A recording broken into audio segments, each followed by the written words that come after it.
오늘 하나님의 말씀은 시편 101편 1절로 2절까지입니다.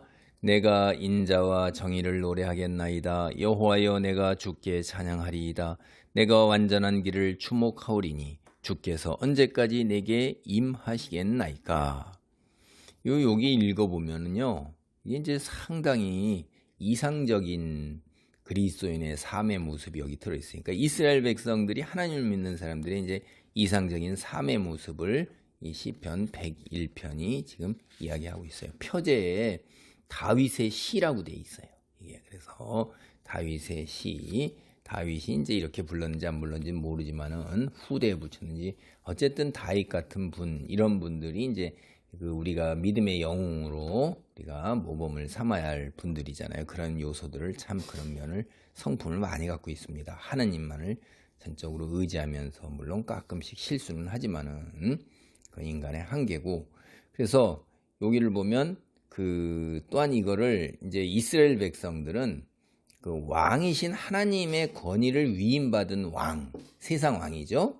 어떻게 주의 백성을 다스려야 하는가, 그거에 관한 걸로 또 이해를 해서 이 유럽 같은 데서 이 시편을 갖다가 하나님이 세우신 인간 왕 또는 메시아, 이렇게 해서 왕자의 노래다, 이렇게까지도 이제 불렸던 것입니다. 그러니까 이게 우리가 보면은 다 여기에 보면은 왕의 취임식과 이제 연관이 있다는 것도 우리가 그렇게 생각해 볼 수도 있고, 개인의 그 이상적인 삶의 모습, 신앙생활의 모습으로 볼 수도 있습니다.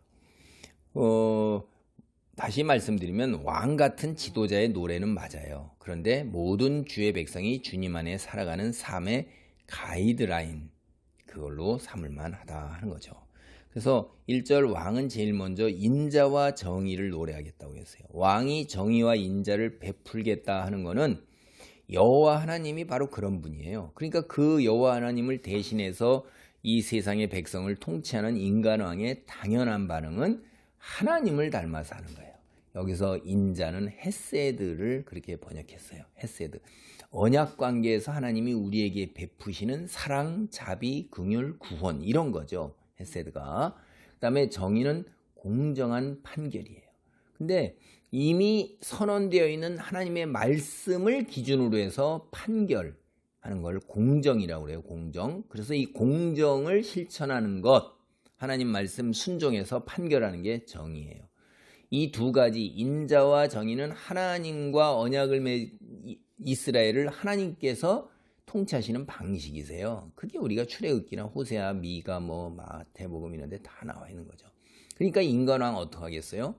똑같이 하나님 닮아서 인자와 정의로 다스리고 통치하셔야 되는 거예요.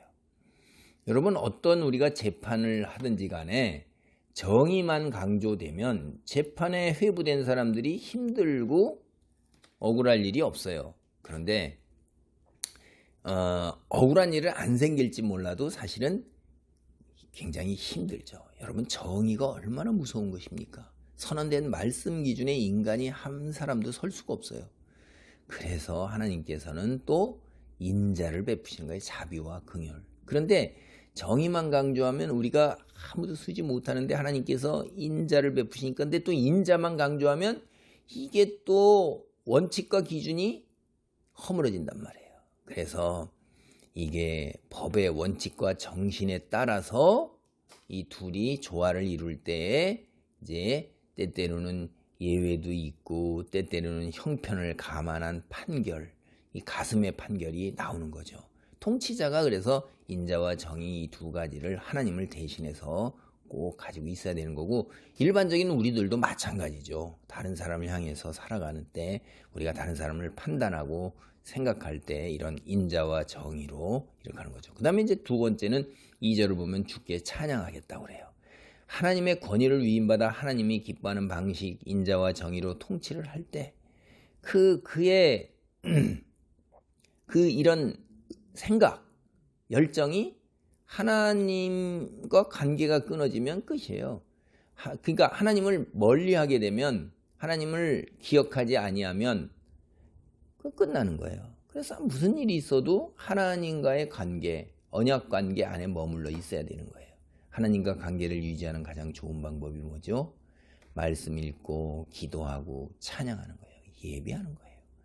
그중에 이제 찬양은 바로 말씀도 들어있고 기도도 들어있어요. 그러니까 찬양이 하나님과 우리를 하나로 묶는 힘, 그러니까 연결되는 힘, 전기 코드에서 콘센트에다 딱 꽂는 힘이 있는 거예요. 물론 기도도 그렇고 하나님 말씀이 읽는 것도 그렇습니다. 찬양도 그런 좋은 방법 중에 하나예요. 그래서 주를 찬양하겠다는 거예요. 그리고 완전한 길을 주목하겠다. 이거는 관심을 쏟는다, 배운다, 깨닫는다 이런 뜻이에요. 이게. 그러니까 내가 완전한 길, 하나님 앞에 설 때 그 완전한 길이 무엇인지 관심을 쏟고 배우고자 한다는 거죠. 이 완전한 길은 삶에 흠이 없는 것을 시편과 열왕기상에서 얘기하고 있습니다. 삶에 흠이 없다는 건 하나님 말씀 안에 머물고 하나님 말씀만 순종하는 거예요. 이 평생 이런 길을 걸을 것을 이야기하는 거예요. 그러니까 인간 왕은 하나님의 통치 방식에 따라서 백성을 다스릴 뿐만 아니라 하나님이 인정하시는 삶의 방식을 배워서 실천하면서 평생 살아가겠다고 다짐하는 거예요. 한마디로 주님을 닮겠다는 겁니다. 성화예요, 성화. 그럼 무엇을 통해서 완전한 길에 배울 수 있는가? 구약은요, 하나님의 율법이 사람에게 길을 제시한다고 이야기하고 있습니다. 우리는 하나님의 말씀을 배우고 깨달아서 주님이 기뻐하시는 완전한 길을 걸을 수 있습니다. 신명기 17장 18절로 20절을 보면 우리가 그래요. 그래서 신명기 17장 17절로 20절에도 보면 율법을 주야로 배우겠다 이렇게 다짐하는 거예요. 왕은 하나님의 율법이 잘 실현되도록 하는 역할, 이 세상에서 하나님께서 세우셨으니까 제가 그 역할을 하겠습니다라고 자청하고 있는 거예요. 그래서 주께서 언제까지 내게 임하시겠나이까? 이 말은 이제 문자적으로는 이런 말이에요. 당신은 언제나 저에게 오시렵니까? 이게 보통 이런 질문은 언제까지니까? 라는 질문은 그 상황이 굉장히 절망적이고 고통스러운 속에서 하나님의 도움을 갈망하는 애가나 탄식이잖아요. 그래서 이건 이게 문자적인 당신은 언제나 저에게 오시렵니까? 이게 이 문맥에서는 이게 무슨 의미냐면 이런 말은 지금까지 앞서 1절에 보면 하나님이 세상을 통치하는 원칙에 따라서 자기 백성을 다스릴 것을 다짐했고 하나님과 그의 관계가 단절되는 일이 없도록 끊임없이 하나님을 찬양하겠다는 각오를 밝혔어요. 그리고 또 율법을 공부하고 배워서 하나님이 기뻐하시는 완전한 길을 걷겠다고 그랬어요. 이게 이제 자기 자신의 생각이고 의지잖아요. 그런데 실제로 그렇게 될 수 있을까요? 그 굉장히 어렵죠. 인간은 다짐하고 결의하고 약속한다 할지라도 약속을 다 이루지 못하고 자기 스스로 다짐한 것도 이루지 못해요. 작심삼일이라는 말이 왜 나왔겠어요? 인간은 형편에 따라서 이렇게 약속도 못 이루고 다짐도 못 이루고 자기 이런 생각, 내가 이렇게 해야지, 하나님을 닮고 하나님의 통치 원칙에 따르고 하나님을 찬양하고 율법을 공부해야지 하는데 이게 그렇게 마음대로 안 된단 말이에요. 우리의 악한 본성과 틈을 타고 들어오는 어둠의 세력들 때문에 그래요. 그래서 하나님이 그와 함께 하시지 않으면 이 다짐한 것 중에 아무것도 이룰 수가 없어요. 그래서 온 마음을 당해서 하나님을 사모하면서 이런 질문을 드리는 거예요. 하나님, 언제나 저에게 오시렵니까? 언제나 저에게 오시렵니까? 오셔야 된다는 거예요. 언제나. 하나님이 언제나 오셔서 동행해 주실 것을 수사학적으로 지금 묻고 있는 것입니다.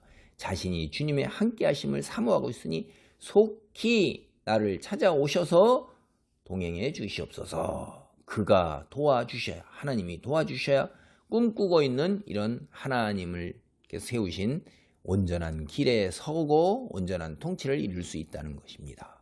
기도합니다. 할렐루야. 하나님 감사합니다.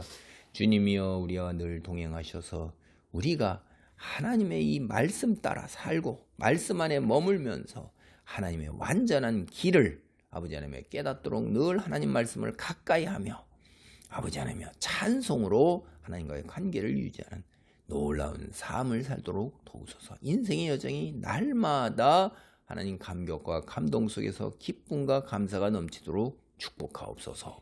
예수님의 이름으로 기도하옵나이다. 아멘.